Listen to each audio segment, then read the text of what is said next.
اعوذ باللہ من الشیطان الرجیم بسم اللہ الرحمن الرحیم السلام علیکم ورحمۃ اللہ وبرکاتہ۔ پیارے دوستو، آپ تمام دیکھنے اور سننے والے ہمارے پیارے پیارے بھائیوں اور بہنوں کا ہم اپنے اس پیارے سے یوٹیوب چینل قادری مسلم پہ خوش آمدید کرتے ہیں۔ امید کرتے ہیں آپ تمام حضرات خیر و عافیت سے ہوں گے، اور ہماری اللہ پاک سے دعا بھی ہے کہ وہ آپ تمام حضرات کو ہمیشہ خیر سے رکھیں۔ پیارے دوستو، آج کی اس ویڈیو میں ہم بات کرنے والے ہیں حضرت علی رضی اللہ تعالی عنہ کے ایک فرمان کے بارے میں کہ آٹا گودتے وقت عورت ایک کام کرے تو جیسا چاہو گے ویسا ہوگا، کامیابی اور دولت ان کے قدموں میں ہوگی۔ تو دوستو، وہ کون سا کام ہے جو آپ کو آٹا گودتے وقت کرنا چاہیے، آگے ہم آپ کو ویڈیو میں بتائیں گے۔ دوستو، اس کے ساتھ ساتھ ہم آپ کو یہ بھی بتائیں گے کہ 10 باتیں کبھی بھی کسی کے سامنے ظاہر نہیں کرنی چاہیے، اور ایک بات کی بیوی کو 5 حق دے دو، گھر جنت بن جائے گا۔ اور دوستو، اس کے ساتھ ساتھ ہم آپ کو یہ بھی بتائیں گے کہ میاں بیوی ایک دوسرے پہ شک کیوں کرتے ہیں،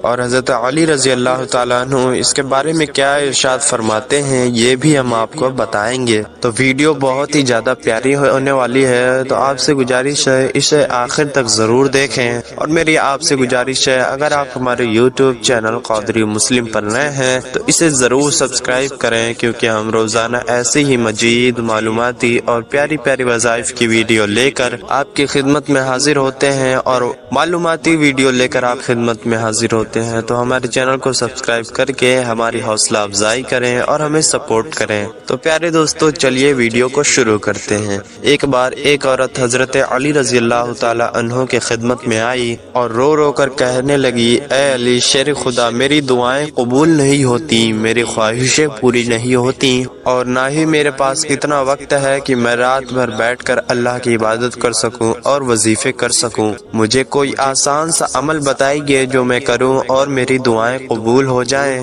تو حضرت علی نے فرمایا کہ اے عورت، تم جب بھی کوئی کام کیا کرو تو سچائی کے ساتھ کیا کرو، جب بھی کسی سے کچھ بتایا کرو تو سچ بتایا کرو، جب کسی سے بات چیت کیا کرو تو اخلاق سے اچھے سے کیا کرو، یہ بھی ایک عظیم عبادت ہے۔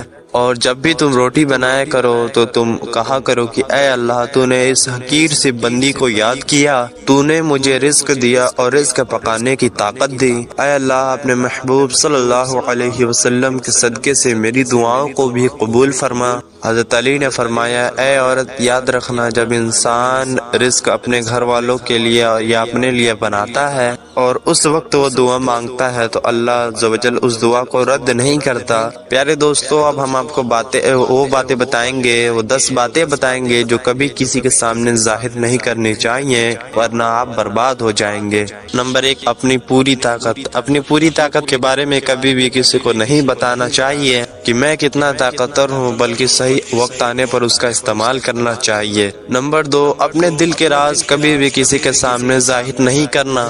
امانت کی بات اپنے پاس تک رکھنا، یعنی کہ اگر کسی نے اپنے راز آپ کو بتایا ہے، اپنی بات کوئی بتائی ہے، تو اسے دوسروں کے سامنے ظاہر کبھی نہیں کرنا، کیونکہ آپ پر کسی نے بہت زیادہ یقین کر کے ہی وہ بات بتائی ہوگی۔ نمبر 4، اپنی تجارت، یعنی کہ اپنے کاروبار کے بارے میں کبھی بھی کسی کو کچھ نہیں بتانا۔ نمبر 5، اگر آپ سفر کر رہے ہیں تو اس بارے میں جلدی کسی کو نہ بتائیں کہ آپ کدھر سفر کر رہے ہیں۔ نمبر 6، اپنے دوست کا راز اپنے پاس تک رکھنا، کسی اور کو نہ بتانا۔ نمبر 7، اللہ کی راہ میں دی گئی خیرات، یعنی کہ اگر آپ کوئی صدقہ خیرات کرتے ہیں اللہ کی راہ میں، کسی مستحقین کی مدد کرتے ہیں، کسی غریب کو کھانا کھلاتے ہیں، اس کی مدد کرتے ہیں، تو اس بات کا ذکر کسی کے سامنے نہ کریں۔ آپ کا وہ نیک عمل اللہ تبارک و تعالیٰ دیکھ رہا ہے، اور یہی کافی ہے۔ نمبر 8، اپنے بیوی کی بات، یعنی کہ اپنے بیوی کے پردے والے راز کسی اور کے سامنے بالکل ظاہر نہ کریں، کسی کو نہ بتائیں۔ زیادہ ضرورت، یعنی کہ اگر آپ کو کچھ زیادہ ضرورت ہے تو اس کا اظہار کسی کے سامنے نہ کریں، زیادہ نہ کریں، بلکہ محنت کریں اور خود ہی اس ضرورت کو پورا کریں۔ نمبر 10، کسی کا بھی عیب دوسروں کے سامنے ظاہر نہ کرنا، یعنی کہ اگر آپ کو کسی شخص کی غلطیوں کے بارے میں پتا ہے تو دوسروں سے اس کے بارے میں نہ بتائیں۔ پیارے دوستو، اب ہم آپ کو بتاتے ہیں کہ وہ کون سے 5 حق ہیں جو بیوی کو دے دیا جائیں تو گھر جنت بن جاتا ہے۔ تو دوستو، اگر یہ 5 حق ہر شوہر اپنی بیوی کے پورے کرے گا تو ان کا گھر انشاءاللہ تبارک و تعالی جنت بن جائے گا، یعنی کہ ان کے گھر میں بہت ساری خوشیاں اور برکتیں آنے لگیں گی۔ تو چلیے بات کرتے ہیں ان 5 حق کے بارے میں۔ تو پہلا کہ جب مرد اپنی عورت سے بات کرے تو اخلاق سے بات کرے، اس سے عزت سے بات کرے، اس سے محبت کرے اور کبھی بھی اس کی بے عزتی کسی کے سامنے نہ کرے۔ جو بات اس کو سمجھانا چاہے تو اپنی بیوی کو پیار سے سمجھائے، کیونکہ کبھی بھی اصلاح ہمیشہ اکیلے میں ہی کی جاتی ہے۔ جو سب کے سامنے کی جائے وہ اصلاح نہیں بلکہ بغاوت کی طرف مائل کرتی ہے۔ دوسرا حق، عورت کو اللہ تبارک و تعالیٰ نے احساسات کی مٹی سے بنایا ہے، اسی لیے وہ کسی نہ کسی احساسات میں ہوتی ہے۔ تو مرد کو چاہیے کہ بیوی کے چھوٹے چھوٹے کاموں پر شکریہ ادا کیا کرے، اس کی تعریف کیا کرے، بار بار اپنی محبت اور سچائی کا اظہار کرے، تاکہ عورت کے احساسات اپنے مرد کی طرف مائل ہوں، کسی غیر کی طرف نہیں۔ تیسرا حق کہ مرد کو چاہیے گھر کے کاموں میں اپنا ہاتھ بٹائے، گھر کے عورتوں کا ساتھ دے۔ چوتھا حق کہ اپنی بیوی کا کبھی بھی مذاق نہ اڑائے، جو باتیں اس کو نہ آتی ہوں اس کا تعلیم اپنی بیوی کو دے اور اس طریقے سے بتائے کہ کبھی بھی عورت کو کمتری کا احساس نہ ہو۔ اور پانچواں حق کہ اپنی عورت کا ہمیشہ خیال رکھے، اس کی ضرورتوں کا احساس کرے اور ہر ضرورت والی زندگی جو عورت اپنے لیے چاہتی ہے اسے پورا کرے۔ میرے پیارے دوستو، ہمیشہ یہ بات یاد رکھنا، جب مرد یہ 5 حق ادا کرے گا تو اس کی بیوی کبھی بھی غافل نہیں ہوگی۔ تو پیارے دوستو، یہ وہ 5 حق ہیں جو عورت کو دے دیے جائیں تو انشاءاللہ تبارک و تعالی آپ کا گھر جنت بن جائے گا۔ پیارے دوستو، اب ہم آپ کو ایک آخری بات بتاتے ہیں کہ میاں بیوی ایک دوسرے پر شک کیوں کرتے ہیں۔ ایک بار ایک عورت حضرت علی رضی اللہ تعالی عنہ کی خدمت میں حاضر ہوئی اور کہنے لگی، رو کے کہنے لگی کہ یا علی، میرا شوہر مجھ پہ بہت شک کرتا ہے۔ تو حضرت علی رضی اللہ تعالی عنہ نے اس کے شوہر کو بلایا اور کہنے لگے، میں نے اللہ کے رسول صلی اللہ علیہ وسلم سے سنا کہ شک کرنا شیطانی صفت ہے۔ یاد رکھنا، جیسے دیمک لکڑی کو اندر سے کھوکھلا کر دیتی ہے، ویسے ہی شک کرنا رشتوں کو اندر سے کھوکھلا کر دیتی ہے۔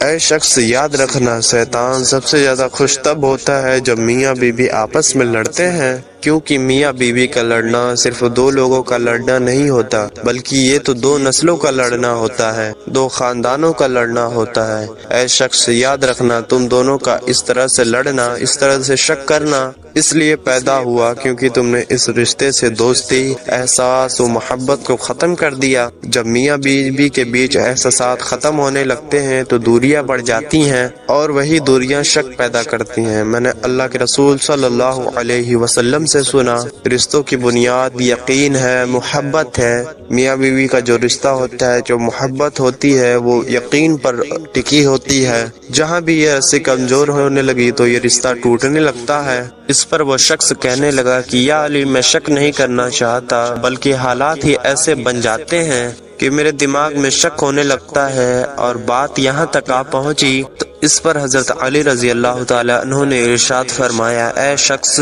شک کرنے کی 3 بنیادی وجوہات ہیں۔ پہلی وجہ ہے حادثہ، جب انسان کی زندگی میں کوئی بے وفائی کا حادثہ ہوتا ہے، نہ ہی وہ اس کو دیکھے، سنے، محسوس کیے بغیر وہ شک کر بیٹھتا ہے اور وہ اپنے ساتھ ایسا ہی ہونے کا ایک ڈر اپنے ذہن میں بیٹھا لیتا ہے۔ اور دوسری وجہ یہ ہے کہ احساس کمتری، جب انسان جسمانی یا روحانی طور پہ کسی چیز میں کم ہوتا ہے تو اپنے آپ کو بہت کم سمجھتا ہے اور اس کے ذہن میں بھی یہ سب باتیں پیدا ہوتی ہیں۔ اور تیسرا یہ ہے کہ جھوٹ، جب کوئی انسان جھوٹ بولتا ہے اور باتوں کو چھپانے کی کوشش کرتا ہے اور باتوں کو گھمانا شروع کرتا ہے تو انسان کے دماغ میں شک پیدا ہوتا ہے۔ اے شخص، تم ان 3 چیزوں کو اپنے دماغ سے ختم کر دو۔ اور حضرت علی اس عورت سے فرمانے لگے کہ اے عورت، تم اپنے ذہن سے، اپنے زبان سے جھوٹ کو دور کر دو اور ہر روز سورہ ناس اور سورہ فلق کی تلاوت کیا کرو۔ ان دونوں کو روزانہ رات میں 7 مرتبہ پڑھا کرو اور اپنے رشتے کے لیے دعا کیا کرو اور اللہ سے دعا کرو، انشاءاللہ تمہاری زندگی سے شک ختم ہو جائے گا۔ تو پیارے دوستو، یہ ویڈیو آپ کو کیسی لگی کمنٹ میں ضرور بتائیں۔ اس اس ویڈیو کو لائک کریں اور چینل پر پہلی بار آئے ہیں تو اسے ضرور سبسکرائب کریں، اور اس ویڈیو کو زیادہ سے زیادہ اپنے دوستوں احباب تک بھی ثواب کی نیت سے ضرور شیئر کریں۔ ملتے ہیں آپ سے کسی ایسی ہی پیاری سی ویڈیو میں، تب تک کے لیے السلام علیکم ورحمۃ اللہ وبرکاتہ۔